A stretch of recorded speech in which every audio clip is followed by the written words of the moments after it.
This is my breadboard design for the fireplace problem. This top row, as we can see, is completely NOR gates. So this is for the faulty sensor indicator. And so if I put in any combination besides 0 for every single input, then the indicator will detect that something's wrong. And then for the bottom row, this is the emergency cutoff valve. So if 3 out of 4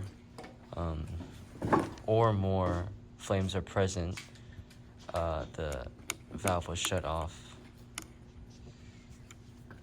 And here's the count from 1 to 15.